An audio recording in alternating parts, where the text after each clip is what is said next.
Tech, seja muito bem-vindo a mais um vídeo do Laboratório dos Notebooks. Esse vai ser um vídeo rápido, simplesmente para trazer aqui alguns comparativos dessa plaquinha aqui que se encontra na minha mão. Isso aqui é a placa de um notebook de um Dell Inspiron 155566 e ela está com um defeito bem interessante, porque normalmente o que nós estamos acostumados a pegar no dia a dia é o quê? É uma placa que ela liga e ou tem todas as tensões, aliás, normalmente não tem todas as tensões, às vezes está faltando uma ou duas fontes ali a serem ativadas e consequentemente essa placa não vai dar imagem. O defeito dessa daqui é um pouco diferente, é uma coisa bem comum de aparecer aqui pra gente no Laboratório dos Notebook e eu resolvi hoje compartilhar esse caso aí com você. Caso você pegue algum desses defeitos aqui que eu vou passar hoje, você já não ficar perdido aí. Então vem comigo pra bancada, vamos dar uma analisada nessa plaquinha aqui e entender o que está acontecendo. Bem, gente, já estou aqui na bancada e o que eu quero mostrar para vocês é o seguinte. Então aqui nós temos as bobinas que são do primário, tá? Não estou com o esquema aberto aqui nesse momento, mas daqui a pouco eu vou abrir o esquema para você dar uma olhada. Então essas são do primário, né? Aqui temos 3 e 5, não lembro exatamente qual que é delas aqui. Aqui nós temos a tensão de alimentação das memórias. Aqui nós temos uma fonte auxiliar e aqui nós temos as fontes de alimentação do processador. Então essa daqui é a alimentação do PCH, essas duas aqui é VCore, se eu não me engano, ou é VCCSA e VCore. Quando a gente chegar lá no esquema eu mostro, tá? E aqui nós temos a VCCGT, né? Porque aqui nós temos um processador de sexta ou sétima geração e a partir de sexta e sétima geração, né, até a terceira geração nós tínhamos GFX Core, que seria a alimentação da parte gráfica, e a partir de sexta geração, sexta, sétima, oitava, nós temos a VCCGT, que continua sendo uma memória, aliás, né, continua sendo uma fonte para alimentar o núcleo gráfico do processador, só que ela funciona de uma forma diferente. E o que acontece, gente? O normal para essa placa aqui é o que? Quando ela está dando imagem funcionando perfeitamente, nós temos, logicamente, as fontes de alimentação do primário, né, de standby, termos a alimentação da memória, termos a alimentação das fontes auxiliares, termos a alimentação de todo o bloco do processador, tanto o bloco do PCH como o VCCSA e VCore, mas não é normal termos essa daqui. Então a placa ela vai apresentar imagem com essa bobina aqui, ó, zerada, tá bom? Ela não vai ter tensão de alimentação. Isso é uma coisa normal quando uma placa tem VCCGT. No MacBook é um pouco diferente, tá? Mas no notebook é exatamente assim. Ela vai apresentar a imagem sem termos o VCCGT. Em que momento vai subir esse VCCGT? Quando nós subirmos o sistema operacional e instalarmos o drive gráfico. Assim que a gente instalar o drive de vídeo, aí essa tensão aqui ela sobe, porque ela é uma tensão dinâmica, vamos dizer assim. Ela só vai ser acionada no momento em que for exercido do processador um pouco de processamento gráfico, seja ele 2D ou 3D, aí ela fica sendo habilitada e desabilitada. E isso pode mudar de arquitetura para arquitetura, de projeto para projeto. E qual que é o defeito que está acontecendo nessa placa aqui? Justamente esse. Na hora em que a gente starta a máquina, né, primeiramente, ela veio com um curtozinho aqui, ó, nessa região, como você pode ver. Tinha um curto aqui, tanto é que removi a bobinazinha, né? Na verdade, quem começou essa análise foi o Fernando, ele removeu essa bobina aqui e tirou, era uma dessas aqui, ó. A bobina já estava carbonizada, fez o jumperzinho aqui e tinha um MOSFET em curto, ó. Tinha um MOSFET em curto nessa região aqui. Na verdade, não era nem um MOSFET, era o controladorzinho, né? Que se eu não me engano era para ser esse daqui, tá? Então ele estava em curto e normalmente quando esse cara entra em curto ou até mesmo aqui, ó, qualquer um desses na região do processador, logicamente não é sempre, mas na grande maioria das vezes acaba matando o processador, né? Porque esse cara aqui, quando ele entra em curto, assim como o MOSFET de alta, ele deixa passar de 19 volts direto para o processador. E aí, dependendo da situação, né, dependendo da sorte do cliente também ou do usuário, às vezes ele deixa passar e mata de vez o processador. Às vezes não, já pegamos casos aqui, inclusive, que o pessoal tinha injetado tensão, né? O pessoal fica injetando tensão ali e o processador não estava vivo. Nesse caso aqui não. E como que a gente sabe isso, né? É justamente isso que eu quero te passar hoje, tá certo? É justamente essa lógica de análise aqui que eu vou te mostrar daqui a pouco. Bem, aqui eu tô com o esquema elétrico aberto e é justamente essa daqui, ó. Então, justamente essa tensão aqui que nós vamos medir na PL605. O controlador é esse carinha aqui, ó. Ele que estava com problema, né? Ele estava em curto. Como nós podemos ver aqui, ele vai receber a tensão de alimentação, ó, que vem lá da nossa linha de B+, né? Então, temos aqui uma das ramificações do B+. Ele entra aqui pelo nosso pino 11 e quando esse carinha recebe a alimentação, a habilitação, o enable, tudo certinho, modular modulação, né? Enfim, seguindo a sequência, não é esse o objetivo do vídeo. O que vai acontecer? Ele vai começar a liberar uma modulação que vai acionar a nossa PL605 e aqui nós teremos a tensão de VCC-GT. Como eu estou te falando, essa tensão ela é dinâmica, então não existe um valor fixo aqui. Tem projetos que essa tensão é 1 volt, tem projeto que essa tensão é 900 milivolts, tem projeto que é 1.1, 1.2, enfim, isso aí depende muito do projeto, né? E por ser dinâmica, ela fica sempre ali se atualizando, tanto, aliás, se corrigindo, né? Acho que seria a melhor colocação, ela vai ficar se corrigindo, porque tanto a tensão é dinâmica, como a corrente também é dinâmica. À medida em que o processador necessita, ele vai corrigindo isso diretamente com a fonte dele, e é sobre isso que eu quero falar. Então vamos partir agora para o microscópio e eu quero te mostrar isso aqui. Então eu vou startar aqui a máquina, deixa eu focar aqui nela, essa daqui. Então nós podemos medir bem aqui nesse capacitor. Vou pegar aqui a minha fonte, vou conectar, vou startar aqui a máquina. O start dela é nesse botãozinho de power aqui, ó, e bem aqui, ó. Então eu posso aqui simplesmente, esse botão aqui dessa placa ele é bem sensível, tá galera? Mas uma dica que eu posso dar para vocês é o seguinte, tá sem o botãozinho de power aí, pode colocar na escala de diodo até a ponta preta e vem bem aqui, ó. Aliás, até a ponta vermelha e vem aqui com a ponta preta, a máquina já vai ligar, já ligou, já tá dando um consumozinho ali bacana. Eu vou colocar aqui um dissipadorzinho improvisado, né? Você não tá conseguindo ver aí, mas eu coloquei um dissipadorzinho improvisado só pra gente conseguir fazer essa medição. E aqui nós temos a bobina. Então eu vou mudar para a escala de tensão e vou medir essa bobina aqui e você vai ver que nesse momento, ó, tô medindo, nesse momento não temos nada aí. Agora se eu vim aqui medir processador, vou medir aqui a tensão do processador, vou pegar aqui um terra diferente e a placa já se desligou por temperatura. Vamos lá, vamos ligar de novo. Só um minutinho. Como eu falei, não tenho costume de utilizar o microscópio, não estou me adaptando ainda, tá? Então, para a escala de tensão, vou enterrar aqui a ponteira. Ó, e a tensão do processador vocês não estão conseguindo acompanhar, pelo jeito que o microscópio está aqui, tá muito ruim. Nós temos tensão do processador, temos VCCSA ali, ó, 1.0 volt, temos tensão de alimentação do PCH, tá conseguindo acompanhar. Temos aqui tensão auxiliar 1.8, aqui, ó. Essa vai dar para vocês pegarem. Temos a tensão de alimentação das memórias. A placa já desligou, tá? Mas temos também a tensão de alimentação das memórias. Mas a VCCSA, nós não tínhamos a VCCSA. E aí você vai me perguntar, mas Edson, por que não tem a VCCSA nesse momento? Porque, deixa eu desconectar aqui, nós estamos fazendo as medições sem memória. Como eu falei, né? A VCCSA, ela é parecida com a GF Score.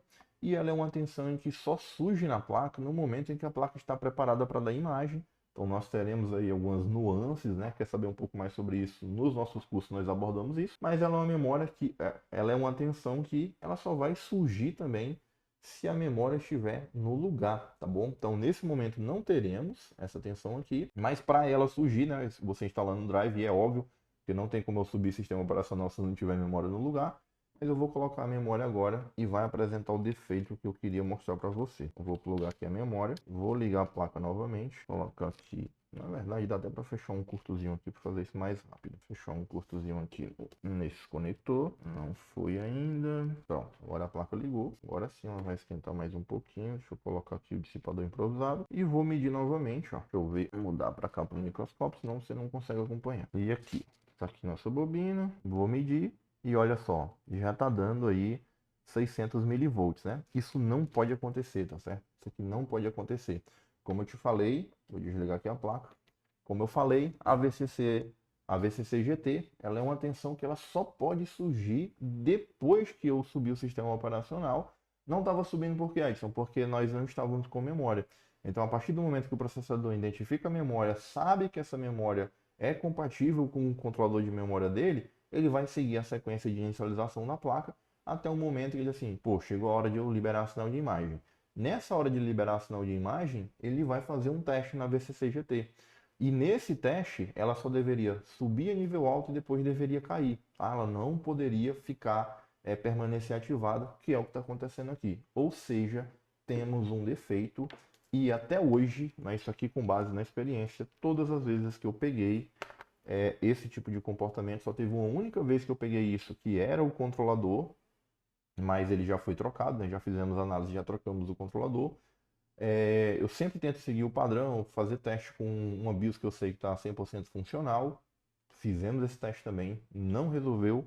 E todas as vezes que a gente seguiu esse padrão, fizemos todos os testes e não resolveu, era realmente o processador, né? Trocamos o processador e o defeito resolvido, porque sem a placa da imagem, subir o sistema e instalar o drive gráfico, não podemos ter VCC GT, tá bom? Então, eu queria deixar essa dica aí para você, mas não acabou o vídeo ainda não. Vamos entender, né, na parte teórica o que está acontecendo aqui. Então, vamos lá para a tela. Fala técnico, já continuamos aí com o andamento do seu vídeo, tá? Pelo amor de Deus, não começa a me xingar não. Mas antes da gente continuar, eu estou passando aqui para te fazer um convite. Nos dias 27, 28 e 29 de setembro, nós estaremos realizando a segunda edição do Congresso Laboratório dos Notebooks, um evento presencial onde nós reunimos simplesmente os maiores nomes da eletrônica do Brasil, trazendo um conteúdo de primeira para você. É um evento muito bacana, onde nós não vamos somente para aprender com essa galera, né? Porque eles têm muito conteúdo para entregar.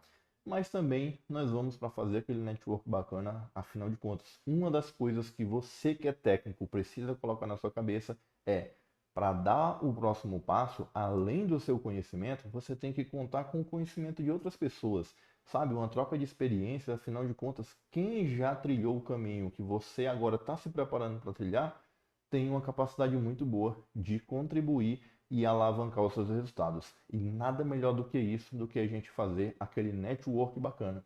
E no Congresso Laboratório dos Notebooks é onde o network rola com certeza. Então eu estou te deixando o convite, não esquece, no dia 27, 28 e 29 de setembro, aqui na descrição do vídeo vai ter um linkzinho, clica e lá tem todas as informações que você precisa sobre valores, hospedagem.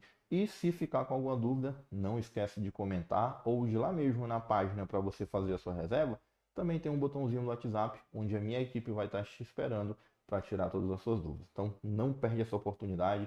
Eu vou deixar aqui na tela quem já está confirmado esse ano, só para você ver o peso que um evento desse tem. E eu tenho certeza, depois de ver a listagem de todos os feras que estarão participando juntamente comigo e com o meu sócio Fernando, eu tenho certeza que você não vai querer perder essa oportunidade. Então eu te deixo aí um forte abraço e vamos continuar o vídeo. Bem, gente, já estou aqui, ó, de volta. Olha como é que a plaquinha ficou, né? Então nem liga para a bancada, tá certo? Tá um emaranhado de fio aqui. Isso aqui não tá do jeito que a gente gosta, ainda falta muito fio aqui. Mas como a ideia era só pegar alguns circuitos aqui, basicamente o que eu estou fazendo é mapear aqui o comportamento de alguns pontos da placa, tá certo? Não vou entrar em detalhes nisso aqui. Mapeando utilizando o analisador lógico, duas ponteiras do osciloscópio. O osciloscópio aqui, como você pode ver, ele está configurado, só vai apresentar dados aqui na tela quando aparecer um endereçamento específico, que é o que? É no momento em que o processador se comunicar com a fonte dele, eu vou capturar somente nesse momento, tá bom? Então, eu vou ligar, vai ficar aqui de boa, não vai aparecer nada. No momento em que que o processador entrar em contato com a fonte, que ele manda ela armar e depois ela teria que desarmar, ele vai travar para a gente aqui, vai capturar no osciloscópio. No analisador, eu peguei o VCC GT, como você vai ver daqui a pouco aí na minha tela, no desktop. Peguei também o VCC GT, que seria aqui, ó. Só que essa tensão, ela aqui nessa placa, ela tá com 0,6 volts. Então, o analisador, como eu não estou utilizando o shifter level, ele não vai conseguir capturar. E também, como eu queria só mostrar para vocês, né, não tem necessidade. Coloquei aqui de qualquer jeito, pensei que vai por um milagre ele pega, mas não pegou. Então, vou mostrar aqui no multímetro, né? Já o multímetro tem USB ali, mas eu tive que desconectar algumas coisas aqui para poder fazer isso aqui acontecer. Beleza? Quem quiser saber o modelinho desse cara, eu vou deixar aí na descrição o link, caso você queira estar comprando também para fazer esse tipo de análise aqui. Então vamos lá. Agora eu vou pegar nesse primeiro momento aqui o osciloscópio, vou focar nele e depois a gente vai lá para a área de trabalho, tá bom? Então eu vou pressionar aqui o botãozinho de power dessa placa. Vamos lá, 1, 2, 3, pressionei e olha isso aí, ó. Então ele só trigou no momento em que o processador entrou em contato com a fonte e mandou ela habilitar. Então vamos ver aqui se essa fonte realmente foi habilitada. E olha lá, ó, 0,6 volts certinho, tá bom? Então era isso aqui, ó. Essa parte aqui não deveria acontecer. Então ela iria armar, logo em seguida ela teria que desabilitar, aí a placa iria dar imagem e o processador iria ficar esperando o sistema operacional subir, você instalar o drive de vídeo do processador, para então ele conseguir transformar isso aqui numa tensão dinâmica e ela ficar sendo utilizada à medida em que a placa fosse necessitar, beleza? Agora vamos lá para o desktop para a gente ver como é que está essa sequência aqui. Bem, gente, já aqui no desktop, eu estou aqui com as configurações, né? Ignora esse LCD VDD, esse EDP-AUX, isso aqui foi de um outro mapeamento que eu estava fazendo. E agora vamos lá verificar como é que vai ser o comportamento aqui na nossa plaquinha. Então eu vou daqui dar um start para ele começar a trigar, né? Fazer a parte de mapeamento e daí o start aqui na máquina. E olha só, já começou lá a fazer toda a parte de habilitação da fonte e tal. E é justamente nesse momento aqui, ó, nessa parte aqui que nós temos a habilitação do VCC-GT, que foi esse que eu mostrei para vocês aí no osciloscópio, né? Então, no osciloscópio eu deixei para ele pegar isso aqui para a gente, ó. Então, isso aqui, gente, tem assim, ó, se eu começar a diminuir a escala de tempo aqui, ó, começar a diminuir essa escala, tem muita coisa, tá? Deixa eu até travar aqui, vou desligar a máquina para evitar aquecimento, por mais que o processador esteja ruim, não gosto de ficar fazendo isso. Pronto, desliguei, tá? Então, o que está acontecendo aqui? A placa startou, né? Como você pode ver, ó, a placa startou. Temos toda essa atividade, logicamente, esses intervalos aqui que estão acontecendo entre as linhas de comunicação, o que? São os outros dispositivos, né? Então, quando eu apresento nos treinamentos a sequência de inicialização, eu gosto sempre de dividir em duas etapas. Uma etapa que a gente batizou de etapa analógica, onde nós vamos fazer uma habilitação ali das tensões que nós chamamos de tensões básicas para que a placa starte, que é 3 e 5, né, também conhecido como as fontes S5, tem muita gente que chama de tensão de standby, fontes always, enfim, não importa como você chame, desde que você entenda o conceito por trás do funcionamento da aplicação daquela fonte. Então, o que eles estão fazendo ali basicamente depois que eu pressionei o botão de power, eles começam a habilitar as fontes até o momento em que praticamente a placa inteira já está habilitada e essa sequência ela muda de geração para geração. Chega um momento em que as tensões mais importantes, né, que é as tensões do processador, seja a tensão dos núcleos lógicos ou as tensões dos núcleos de processamento gráfico, essas aí elas dependem de uma sequência mais avançada, vamos dizer assim. Então, nesse momento aqui, nós temos os espaçamentos, que são o quê? São outras informações. Imagina o seguinte, nós temos vários circuitos que eles passaram a ser alimentados. Em algum momento, esses circuitos serão liberados da etapa de reset. Quando eles saírem do reset, eles começam a conversar entre si, então um pega informação do outro. Ah, você pode fazer isso, você pode fazer aquilo, você é responsável por isso. Você reconheceu o touchpad, você já identificou o teclado, você já identificou que tem HD. Então eles conversam entre si, que é justamente essas etapas aqui, onde nós temos lacunas a serem preenchidas, outras coisas estão acontecendo na placa, na verdade, né? Isso aqui eu já consegui mapear boa parte disso aqui, particularmente. Sou bem curioso em entender isso aqui, o que está acontecendo nesses espaçamentos. Boa parte disso aqui já conseguimos pegar e é exatamente isso aqui que está acontecendo, gente. Então, essa falha quando o núcleo gráfico do processador ele sofre algum dano, que normalmente é por subtensão, algum surto, né? Alguma coisa aconteceu. No caso dessa placa aqui, o controlador ali principal ele entrou em curto, deixando passar 19 volts direto. E apesar de essa linha suportar uma corrente muito alta, a tensão também era muito alta, né? Como a gente pôde ver, o processador estava esperando receber 600 milivolts e recebeu 19, por mais que seja por um curto período, e imagino eu, não sei se alguém ficou tentando colocar aqui fonte do carregador, por isso que se o cliente chegar para você, ou se você é cliente, está com o notebook em casa, plugou uma vez e o seu carregador desarmou, não fique tentando plugar esse carregador novamente, tá certo? Já leva numa assistência técnica da sua confiança, porque você pode estar matando o seu processador, que foi o que aconteceu nessa placa. Aqui nós vamos passar o orçamento, cliente aprovando, iremos fazer a troca do processador e se tudo correr bem, não é? Está em fase de análise isso aqui ainda, vamos montar o orçamento agora. Se o cliente aprovar, a gente traz aí a resolução desse defeito. Se não, eu já encerro o vídeo por aqui. Te deixo aí um forte abraço.